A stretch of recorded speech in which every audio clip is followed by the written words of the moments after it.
Guys, welcome to this week's podcast episode for the Financial Freedom Podcast.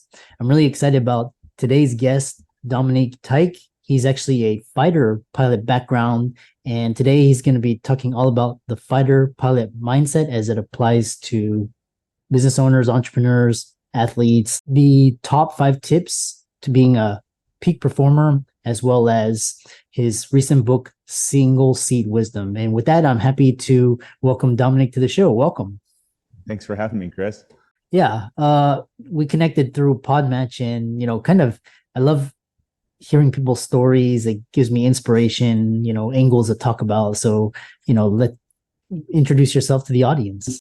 Yeah, so I started out with a passion for aviation, and that kind of, there's certain people in my life that helped that along growing up, and I thought the best way to do that growing up was to be an aircraft mechanic, and I just ended up bumping into 2 or 3 people that basically gave me permission to start flying, and so that's really where it started. Is when I was 16 years old, instead of wrenching on airplanes, I started flying them, and by the time I was 18, I was a civilian flight instructor. I had about 12 civilian students that I was, working with at any one point in time. And I had always wanted to be a fighter pilot or a professional baseball player. So I was playing baseball 5 to 7 days a week in junior college, and I was also flying. And it just got to a point where I thought I had to pick one. So I went the flying route clearly, and then fast forward 3 or 4 years, I applied to the Air Force, got picked up to go to pilot training. I went through officer training school, and then the competition to get into the fighter pilot community, starts there too. So I made the push to the fighter track, and eventually found myself in a single seat fighter jet. And the rest is kind of history from there, as they say. Yeah, it's fascinating, and like we were talking about, fighter pilots are very similar to athletes, entrepreneurs, CEOs, musicians. So talk about this this mindset and kind of the key applications as applies to business, entrepreneurship, success. Yeah, I think the thing that I learned as a fighter pilot was that I wasn't born to be a fighter pilot, and I think very few people are. I've met a few students, because right now I'm a full-time F-16 fighter pilot instructor.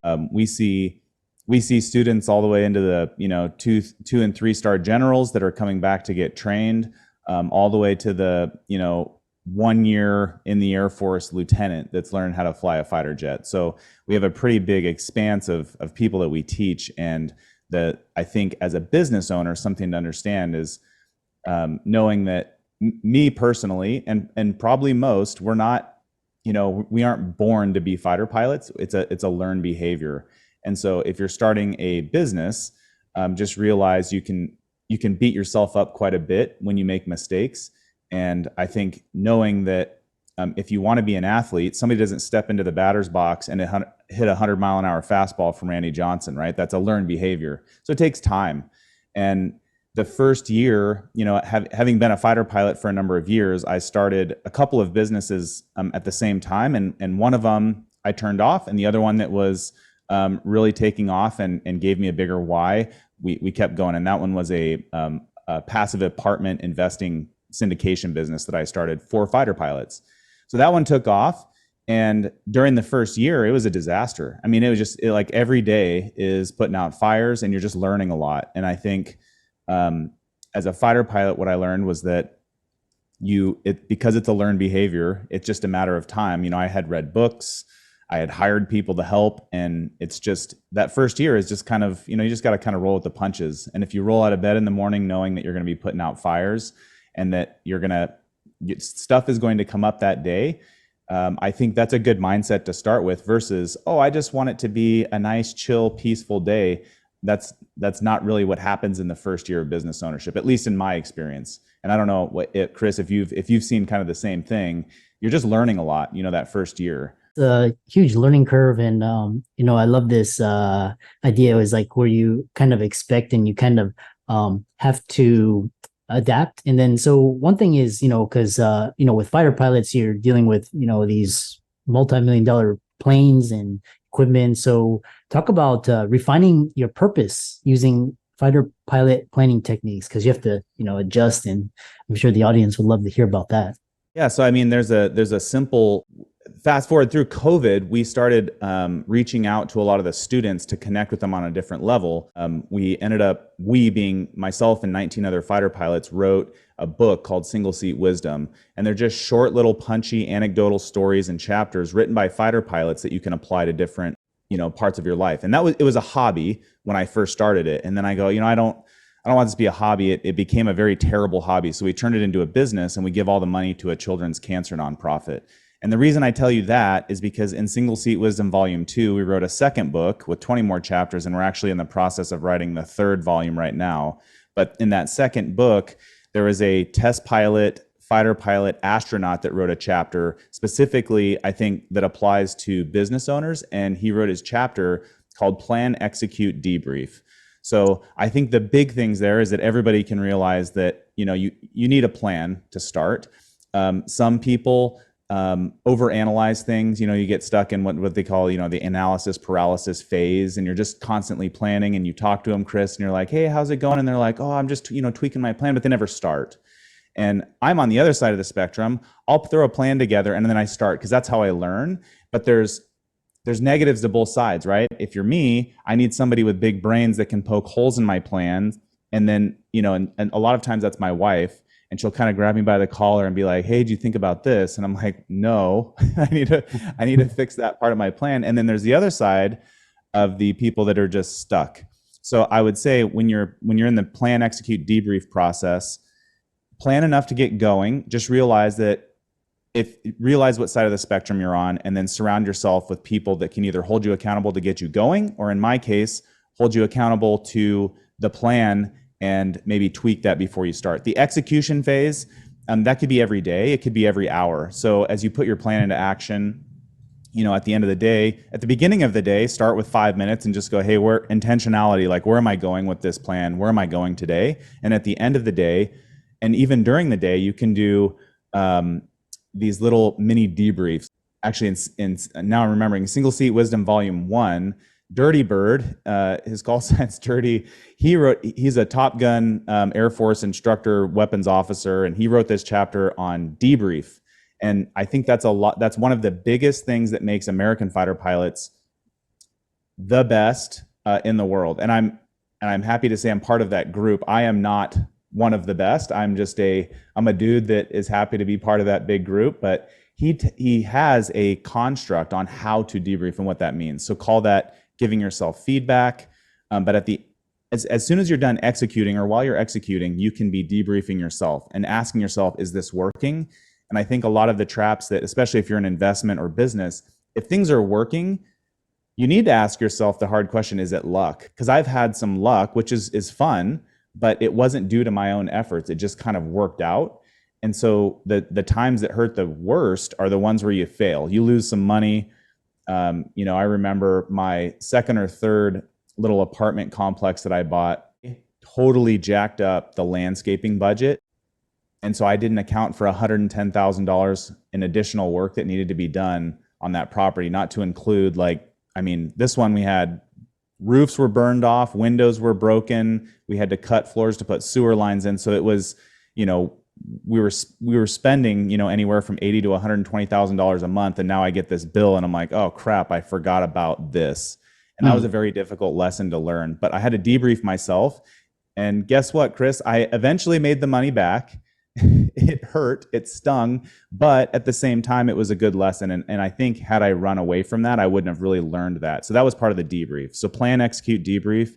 As a business owner, that simple construct has been really helpful. And it's something that fighter pilots learn, and we do it every day. I mean, every time we fly, we use that construct. I trained in, like surgeons, there's kind of this time frame. Some could be milliseconds, seconds, could be weeks, months, years, and then you have to kind of adjust. I'm sure yours is seconds because, you're, fighter pilot. And I love this idea of debriefing, because you talk about effective debriefing, and that's a way to sidestep the competition. And I'm sure, these are really, what are some of your tips on how to effectively debrief? Yeah. So as you know, I wish these were my original thoughts, but they aren't. I mean, there's a lot of smart people that put this stuff together. So as you debrief and you sit down, you need to say, did I execute my game plan? Which means you had a plan in the first place, which we've already talked to. So if you executed your plan and it worked, you need to then ask yourself, well, why did it work? Right? Was it luck? Was it because my plan actually worked? Is there something within that construct, that game plan that I can tweak? If it didn't work, so if you're like, as you ask yourself, did my game plan work? And you say no, it's an if-then statement. So if no, then you go down the other side and you say, well, why? Right? Was it just a bad plan? Did I actually execute the game plan?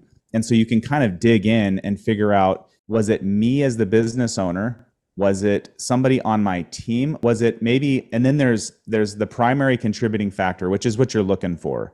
It was a bad plan, or it was a bad, we executed the plan incorrectly. And then there's all of the contributing factors. So try to find that one, and people say peel back the onion. There's all sorts of platitudes for it, but try to find that one piece that goes, if this one thing did not happen or happen differently or whatever, that primary contributing factor, we need to do that differently next time. And then there's going to be, so this is kind of like in college we did this, and you've probably done the same thing where they're like, we're brainstorming right now. There's no bad ideas, right? And then somebody says something in your mind, you're like, that's a bad idea, but you write it down anyways, right? So that's the part where when you're trying to find that primary contributing factor, write everything down. Mm-hmm. So just itemize that and go, hey, this is a contributing factor to this. I said this to my property management company, and then they ran down this path. So that's a contributing factor. It could have been me. So as you write all that stuff down, you're really digging for that one thing that derailed the whole, derailed the train. So try to find that one thing. And then I hinted at it earlier, write it down. I thought I could remember quite a few things, and I had pretty good recall, but until I started writing things down every day, I didn't realize how much I was missing. And those notes were key to not relearning those mistakes over and over. So I'd say, just to sum that up, as you are debriefing, ask yourself, did I execute the game plan? If yes, then you need to run down that trail. If no, start finding and listing all of those contributing factors, but write it down. Yeah, really interesting. And it's kind of like, analysis. And then, and it reminds me of the startup entrepreneurship world where it's like, the faster you iterate, make decisions, execute, and then you kind of do this debrief like very quickly. And then that's how you get the scale and product market fit and, critical mass. So, which brings us to the next question is, you have this single seat mindset. I'm curious, what is that? What is it unique about it? Yeah, so the single seat part of it is that we train individuals to fly a single seat fighter jet, and it takes a certain mindset that, as we talked about earlier, is learned. And so I kind of alluded to it earlier in the talk, but I started single seat. I was actually mountain biking one morning, and it was during COVID. And I'm, up in the foothills of the mountain, and I just stop and I'm looking out of the city and I'm like, what could I do during COVID that would help? And so as a single seat fighter pilot myself, I started asking other fighter pilots to put their story on paper. And then I started sending the current class. The way it started really was me sending them a little 1 to 2 minute message once a week. And it was the stories they have an aviation twist to them, but they are applicable to, and I think that's the thing that I realized, that they're applicable to other walks in life, whether you're a professional athlete, a doctor, an accountant, a lawyer, whatever, they were applicable. So it was stuff like, and usually the way that I started the little snippet was a story about myself and how I messed up. And it was, hey, this is how you avoid messing up like I did. This is how you can, win in this situation or whatever. And that became something very kind of clunky and arduous that I had to do every week. So that's where it really shifted from being a hobby to, I was like, I've built websites, I've built businesses before, I'm going to make this a business. So we started the single seat website, and then on there it took a bunch of different names, but essentially that program's called the Competent Wingman. and it's essentially something that anybody can sign up for free, and it just gives you a little snippet once a week, and they're just little ideas that fighter pilots learn. And again, I have to laugh at myself, right? That's part of kind of learning, I guess. But I read some of the stuff about the stupid mistakes that I made, right? And it's like, you can just avoid this mistake altogether if you do this thing here. So it was kind of therapeutic for me to write about how many times I'd made mistakes. And I realized that that's really what started to connect with the students, is the ones that when they would read a story or they'd read a short little snippet and be like, dude, I didn't know that you did X, Y, and Z. And I'm like, yeah, and you're going to probably do it too, because you're a young lieutenant, learn how to fly fast jets in this world. And that's part of growing. Really, really fascinating. And as we're coming kind of to the close of this talk, which is really interesting, and this fighter pilot mindset, and your book series. One thing is talking about, you have what are the top 5 tips for entrepreneurs, business owners you would have liked to know when starting out for peak performance? So I've actually, throughout time, I've kind of distilled them down into more of, I like one thing, but if not one, maybe 2 or 3. So I would say just the 3 things. So the first one is, I think a lot of people that, like you and I, we want to go somewhere in life. We start achieving stuff. And I call it the achievement hamster wheel, where you're stuck in this hamster wheel and you're just running. You feel like you're at a sprint every day. And so you by the end of the day, you're like, what the heck happened? Did I get anything done? And so the way to avoid the achievement hamster wheel is to acknowledge, I feel like a disaster at the end of every day, and I'm just going. That's okay, as long as you start to identify it. So the way that I change things to avoid that is I started going to bed a little bit earlier, whether that was 30 minutes to an hour. I stopped watching Netflix. I stopped looking at social media.